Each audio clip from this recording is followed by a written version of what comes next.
മരണവീട്ടിൽ നിന്നും സ്വർണവും പണവും മോഷ്ടിച്ച പ്രതി പിടിയിൽ. കൊല്ലം ഡോൺ ബോസ്കോ നഗർ സ്വദേശിനി റിൻസിയാണ് പെരുമ്പാവൂർ പോലീസിന്റെ പിടിയിലായത്.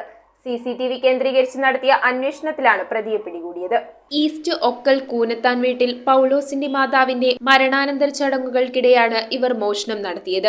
കിടപ്പുമുറിയിലെ കട്ടിലിന്റെ അടിയിൽ പൗലോസിന്റെ സഹോദരന്റെ ഭാര്യ ബാഗിൽ സൂക്ഷിച്ചിരുന്ന 45 ഗ്രാം സ്വർണ്ണാഭരണങ്ങളും 90 കുവൈറ്റ് ദിനാറുമാണ് പ്രതി കവർന്നെടുത്തത്. കൊല്ലം പള്ളിത്തോട്ടം ഡോൺ ബോസ്കോ നഗർ സ്വദേശിനി റിൻസിയാണ് പെരുമ്പാവൂർ പോലീസിന്റെ പിടിയിലായത്. പൗലോസിന്റെ മരണമടഞ്ഞ മാതാവിന്റെ മൃതശരീരം സംസ്കരിക്കാനായി പള്ളിയിലേക്ക് കൊണ്ടുപോയ സമയത്താണ് പ്രതി മോഷണം നടത്തിയത്. മുഖത്ത് മാസ്ക് ധരിച്ച് മുറിക്കുള്ളിൽ കടന്ന പ്രതി ബാഗിനുള്ളിൽ സൂക്ഷിച്ചിരുന്ന സ്വർണവും പണവും മോഷ്ടിച്ച് കടന്നുകളയുകയായിരുന്നു. CCTVകൾ കേന്ദ്രീകരിച്ച് പെരുമ്പാവൂർ പോലീസ് നടത്തിയ ശാസ്ത്രീയ അന്വേഷണത്തിലാണ് ഇവരെ എറണാകുളത്ത് നിന്നും പിടികൂടിയത്. പ്രതിയെ സംഭവ സ്ഥലത്തെത്തിച്ച് തെളിവെടുപ്പ് നടത്തി. സ്വർണവും പണവും അടക്കം 3,20,000 രൂപയിലധികം വില വരുന്ന മുതലുകളാണ് ഇവർ കവർച്ച ചെയ്തത്. പെരുമ്പാവൂർ കോടതിയിൽ ഹാജരാക്കിയ പ്രതിയെ റിമാൻഡ് ചെയ്തു. News bureau, Perumbavoor. 1ാം വാർഷികത്തിന്റെ നിറവിൽ നമ്മുടെ സ്വന്തം നക്ഷത്ര gold and diamonds MG road വെറും 1% മാത്രം നൽകിക്കൊണ്ട് നിങ്ങൾക്ക് സ്വർണ്ണവില ബ്ലോക്ക് ചെയ്യാം. ഇനി ഓരോ തരി പൊന്നും ഹോൾസെയിൽ വിലയിൽ സ്വന്തമാക്കാം. ഓഗസ്റ്റ് 17 മുതൽ